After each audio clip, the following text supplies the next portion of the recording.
In the world, matter cannot exist without form, nor form without matter. These two things have an indissoluble unity between them. Parmenides, who said that change is an illusion, permanence is reality. For Aristotle, both matter and form are eternal. Generation, that is to say becoming, is always in a state of reproduction in which matter generates matter and form generates form. A transition from possibility to reality suggests motion. The motion that is the being of the world is self-existent and eternally dynamic. The harmony of the natural world is based on four great forces. Hawking himself informs us about these forces.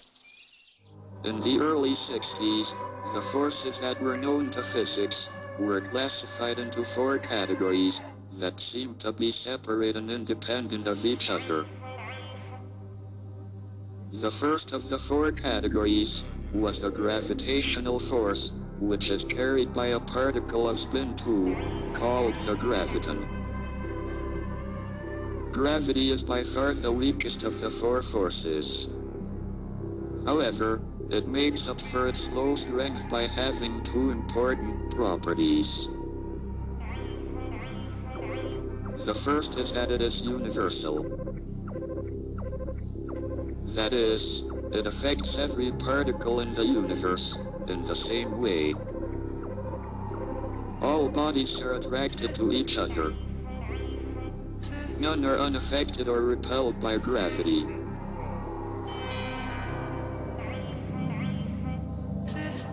The second important property of the gravitational force is that it can operate over long distances. Together, these two properties mean that the gravitational forces between the particles in a large body all add up and can dominate over all other forces. Gravity will cause a sufficiently large body to collapse in on itself, and nothing can stop it. In the case of an isolated body, like a star or a galaxy, the collapse will produce a black hole. The second of the four categories into which the forces were divided is the electromagnetic force, which is carried by a particle of spin 1, called the photon. Electromagnetism is a million billion times more powerful than the gravitational force, and like gravity, it can act over great distances.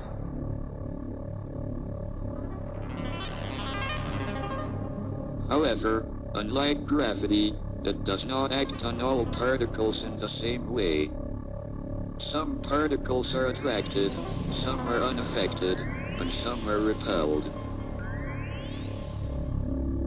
The attractions and repulsions between the particles in two large bodies will cancel each out almost exactly, unlike the gravitational forces between the particles, which will all be attractive. That is why one falls towards the Earth, and not towards a television set. On the other hand, on the scale of molecules and atoms, with only a relatively small number of particles, electromagnetic forces dominate gravitational forces utterly. On the even smaller scale of the nucleus of an atom, a trillionth of a centimeter, the third and fourth categories, the weak and strong nuclear forces, dominate other forces. The four great forces, of which Professor Hawking spoke, determine the measure of function of universal harmony. Both the quality and the quantity of each force yield a total result exactly such as the universe needs in order to exist. If just one of these four forces was a little weaker, or a little stronger than it is, then these four forces could not coexist in a harmonious whole. And, to be sure, with that loss of measure, the the universe would be destroyed. That measure of complete harmony has a divine source.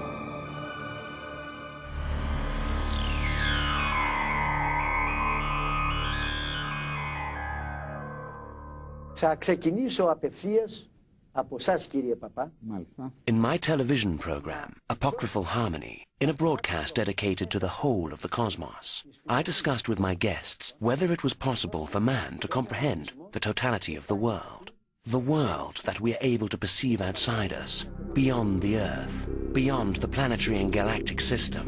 That entire known universe, which we detect at night with telescopes, constitutes a substantiated part of a whole that is perceptually unsubstantiated, since it is impossible for us to comprehend that whole.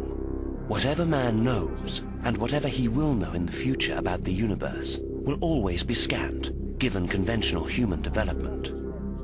Whatever we cannot see, whatever we cannot measure, we must consider as non-existent, in the sense that it is non-being as to our apprehension of it. And whatever is non-being does not move, since it does not exist in our minds.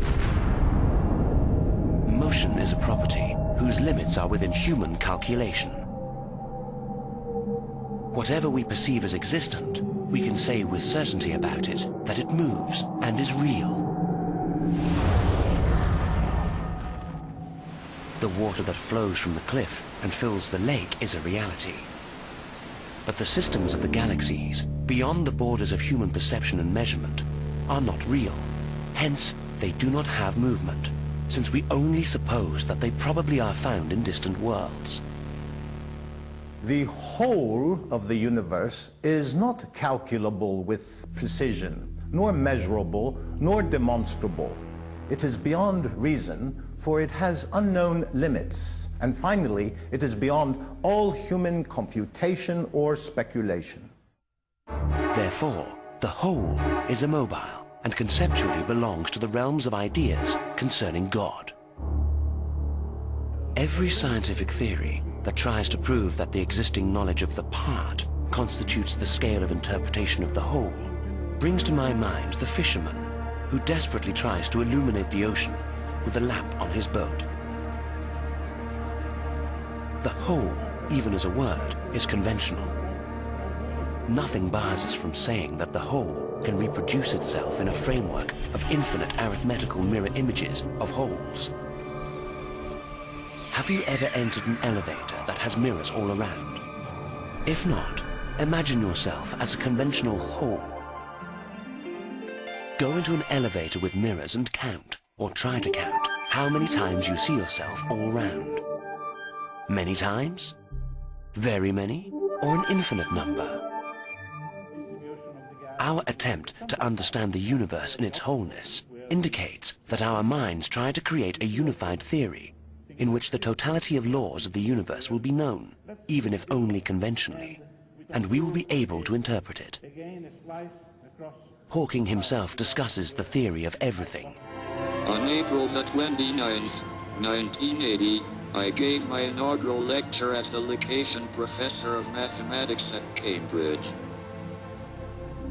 My title was, Is the End in Sight for Theoretical Physics? I described the progress we had already made in the last 100 years in understanding the universe, and asked what the chances were that we would find a complete unified theory of everything by the end of the century. Well, the end of the century is almost here. Although we have come a long way, particularly in the last 3 years, it doesn't look as if we are going to quite make it. But this seems an appropriate time to review the progress we have made, and ask what the prospects are that we attain the goal of theoretical physics in the not-too-distant future. Or will it always be just over the horizon?